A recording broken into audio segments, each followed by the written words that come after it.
خواست کوم یو داسې کس ته چې ښه داد ورکوي، ښه زبردست استقبال سره داد ورکوي، تاړو چیر سره هله نور صاحب سره د پېښور نه راغلی میلمه چې هغه موږ ته ښکلی سلام پېښ کړي.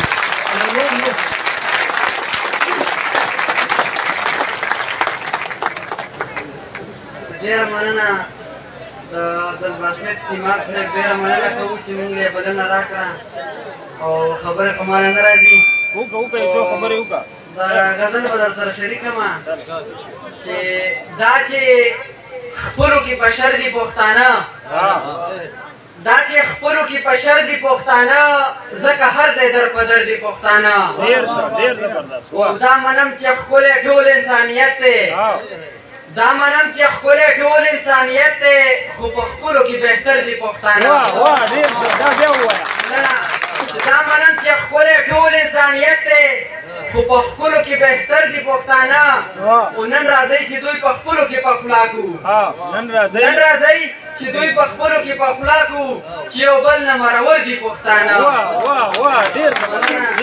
او د زړه غلا درنه په یو نظر لیدو کړي، د زړه غلا درنه په یو نظر لیدو کړي، ګوره داسې جادوګر دي پښتانه. د زړه غلا درنه په یو نظر لیدو کړي، ګوره داسې جادوګر دي پښتانه. او زه په غم او خوشحالۍ کې شریک یم، زه په غم او خوشحالۍ کې شریک یم، دا کلر دی او کبر دي پښتانه. چې ځوانۍ اوس به همیش مسافرو کې، چې ځوانۍ اوس به همیش مسافرو کې، بدقسمته مسافر دي پښتانه. مننه.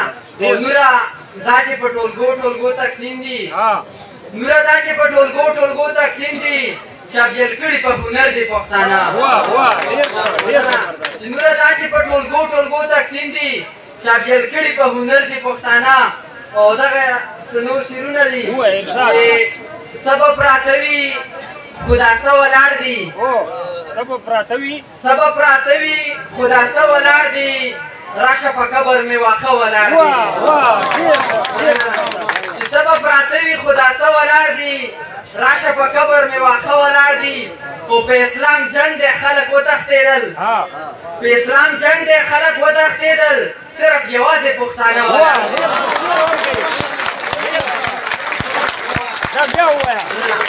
چې په اسلام جنګ دی خلک وتښتېدل، صرف یوازې پښتانه ولاړ دي. ډېر ښه، دا بیا ووایه، دا شعر بیا ووایه. ښه مننه. چې په اسلام جنګ دی خلک وتښتېدل، صرف یوازې پښتانه ولاړ دي. او نن یې د خدای غضب لیدلی خپله، نن یې د خدای غضب لیدلی خپله، ځکه دا خلک په مانځه ولاړ دي. نن یې د خدای غضب لیدلی خپله، ځکه دا خلک په مانځه ولاړ دي. او په دغه لاره خو بیخي نه ورځم، په دغه لاره خو بیخي نه ورځم، په دغه لار کې راته غله ولاړ دي.